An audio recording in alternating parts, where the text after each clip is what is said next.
কওমি মাদ্রাসা স্বতন্ত্রতা ঠিক থাকবে এ ব্যাপারে আমাদের কারোর কোনো দ্বিমত নেই, সবাই ঐক্যমত। কওমি মাদ্রাসার ভিত্তি যে স্থাপিত হয়েছে সে উসুলে হাস্তেগানোর উপরেই কওমি মাদ্রাসা চলবে। এখানে কারোর হস্তক্ষেপ আমরা কামনা করি না এবং সহ্যও করি না, এই ব্যাপারে কারোর কোনো দ্বিমত নেই। বাকি হলো স্বীকৃতি নেওয়ার জন্য আন্দোলন হয়েছিল।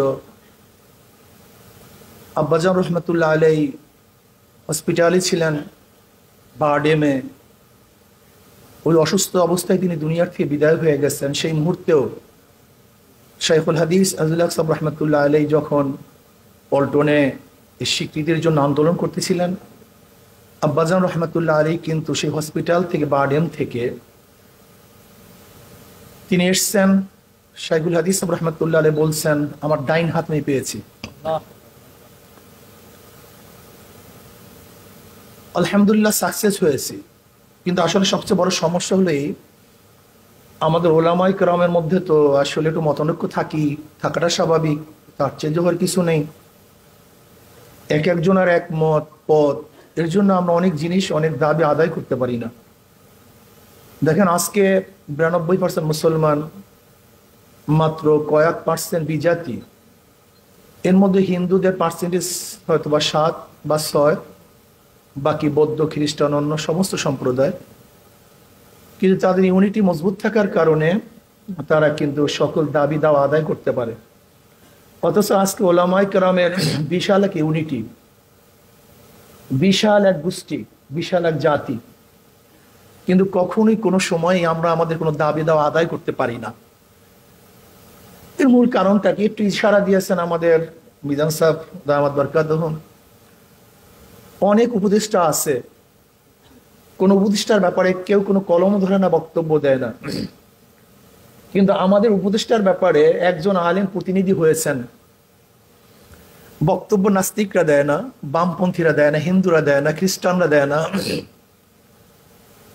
আমাদের জাতি ভাইরাই তার ব্যাপারে আলোচনা শুরু করছে। এই হলো আমাদের মেজাজ এবং মন। যাই হোক, আল্লাহ আমাদের সবাইকে হেফাজত করেন। আসলে বুঝি না যে আমরা কেন বড় হতে পারছি না, কেন মনটাকে বড় করতে পারছি না, কেন কলবটাকে অনেক বড় করতে পারতেছে না, কেন আমি জানি না। আমাদের স্বতন্ত্র অবস্থায় এই স্বীকৃতি আমরা চাই, কওমি মাদ্রাসার স্বতন্ত্রতা বজায় রেখে এই অধিকার চাই। এটা কোনো স্বীকৃতিও না, এটা কারোর অনুকম্পা না, অনুগ্রহ না, এটা আমাদের অধিকার। সে অধিকারটা কি? সে অধিকার হলো, একজন ছেলে যদি বিসিএস পরীক্ষায় অংশগ্রহণ করতে চায়, সে পারবে না কেন? আমরা এই কথা বলছি না যে সবাই বিসিএস অংশগ্রহণ করতে হবে। আমাদের কোনো জেহনি মেধা সম্পন্ন কোনো ছাত্র সে তো বিসিএস এ, আমরা এই কথা বলি না দাওরা পাস করার সাথে সাথে তাকে বিসিএস আপনি কি করেন, উইন করেন, আমরা তো এই কথা বলি নেই। সে পরীক্ষা দিয়ে পাস করার যদি যোগ্যতা রাখে, সে অংশগ্রহণ করতে পারবে না কেন? যদি অংশগ্রহণ করতে না পারে, এটা বৈষম্য। আমি তো এই কথা বলছি না, আমরা এই দাবি করছি না যে আমরা দাওরার সার্টিফিকেট দেবো, আমাদেরকে বিসিএস ক্যাডার বানায় দেন, এই দাবি তো আমরা করছি না। আমরা বলছি আমাদের অংশগ্রহণ করার সুযোগ দেন, যদি আমরা উইন করতে পারি, পাস করতে পারি, তখন আমরা ক্যাডার হবো, সমস্যা কি? দেখেন, 92% মুসলমানদের এই কান্ট্রির মধ্যে সবসময় অন্যান্য সংখ্যা লঘুদের দিকে তাকিয়ে আইন করা হয়েছে, কিন্তু সংখ্যা গরিষ্ঠ মুসলমানদের কিন্তু তাকিয়ে কোনো আইন করা হয় নাই। আপনি দেখুন, আজকে যখনই আমরা উচ্চারণ করি, কি বলি? মুসলমান, হিন্দু, খ্রিস্টান সবাই সম্মিলিত দেশ। এটা শুভঙ্করের ফাঁকি। মুসলিম, হিন্দু, বৌদ্ধ, খ্রিস্টান সবাই সম্মিলিত দেশ। যখনই আমি একই সাথে উল্লেখ করি, তখন সবাই সমান হয়ে যায়, কিন্তু পার্সেন্টেজের খবর থাকে না। এখানে 92% মুসলমান, আদার্স মাত্র 8%। কিন্তু যখন আমরা আলোচনা করি, তখন আলোচনা করি মুসলমান, হিন্দু, বৌদ্ধ, খ্রিস্টান, কিন্তু আমাদের বৃহত্তর পার্সেন্টেজ এই খেয়াল আমাদের কাউ থাকে না। এই কারণে মুসলমানরা কোনো তাদের ব্যক্তিগত, সামাজিক, তাদের নৈতিক কোনো কিছু বাস্তবায়ন করতে পারে না। এর জন্য দেখবেন যে ধর্মনিরপেক্ষবাদ দেশ হিসাবে প্রত্যেক শিক্ষার মধ্যে, শিক্ষা সমাজের মধ্যে, শিক্ষা লর মধ্যে শুধু ধর্মরূপবাদ ঢুকানো হয়েছে, সেখানে মুসলমানদের নৈতিকতা শিক্ষার কোনো ব্যবস্থা করা হয়নি। এর জন্য আমরা চাই প্রত্যেকটা শিক্ষাঙ্গনে মুসলমানদের নৈতিক শিক্ষা দিতে হবে।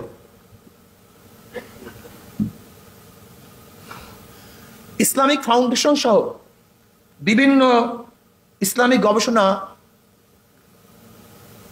প্রতিষ্ঠানে আমাদের নিয়োগ দিতে হবে।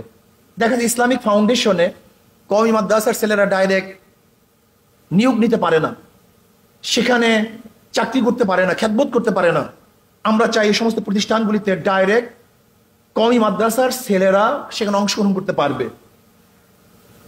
মডেল মসজিদ সহ যে কোনো মসজিদে আমাদের কওমি সন্তানরা সেখানে খ্যাতবোধ করতে পারবে, ইমামতি করতে পারবে। কিন্তু দেখা যায় সেখানে আমাদের কওমিয়ানদের সার্টিফিকেটকে সরকার অ্যালাউ না করার কারণে মডেল মসজিদে আমাদের কওমি ছাত্ররা সবচেয়ে যোগ্য, তারপরও তারা সেখানে খ্যাতবোধ করার সুযোগ পাচ্ছে না।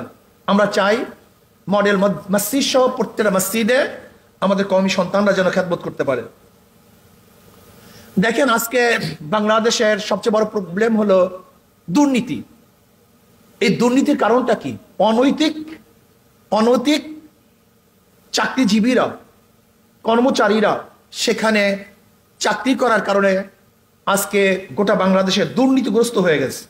কাজে আমরা চাই যারা নৈতিক শিক্ষায় শিক্ষিত, যারা আল্লাহকে ভয় করে, এরকম আলেম সমাজ সামরিক, আধা সামরিক বাহিনী সহ বিভিন্ন বাহিনীতে ধর্মীয় শিক্ষক নিয়োগ দিতে হবে।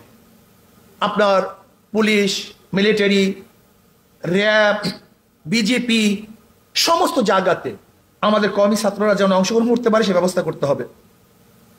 আমাদের জেলখানার যেই সমস্ত আসামিরা থাকে, যদি ঢোকে চোর বের হয় ডাকাত, যদি ঢোকে ডাকাত বের হয় খুনি, এর নৈতিক শিক্ষা না দেওয়ার কারণে। এর জন্য আমরা মনে করি প্রত্যেকটা জেলখানায় যদি কওমি মাদ্রাসার আমলওয়ালা কোনো উস্তাদ, দায়ী নিযুক্ত করা হয়, তাহলে আশা করা যায় যদি সেখানে ডাকাত ঢুকে তাহলে সে আল্লাহওয়ালা হয়ে বের হবে। এর জন্য জেলখানাতে যদি আমরা ধর্মীয় উস্তাদ নিযুক্ত করতে পারি তাহলে ইনশাআল্লাহ দেশের উন্নয়ন হবে, মানুষের উন্নয়ন হবে। আজকে দেখা যায় যে নেকার মাসালা, তালাকের মাসালা আমাদের কওমি সন্তানরা বেশি জানে, অথচ কাজী তারা হতে পারে না। এর কারণ কি? সার্টিফিকেট মূল্যায়ন নেই। আমরা চাই যেন প্রত্যেকটা জায়গায় আমাদের কওমি সন্তানরা যেন কাজী হতে পারে সেই ব্যবস্থা করতে হবে।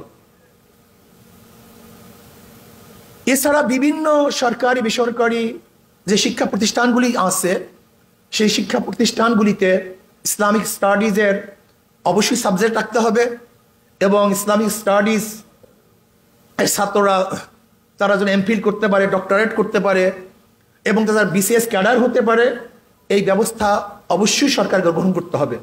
যদি এগুলি গ্রহণ না করা হয় তাহলে আমরা বলবো আমাদের সাথে বৈষম্য করা হচ্ছে।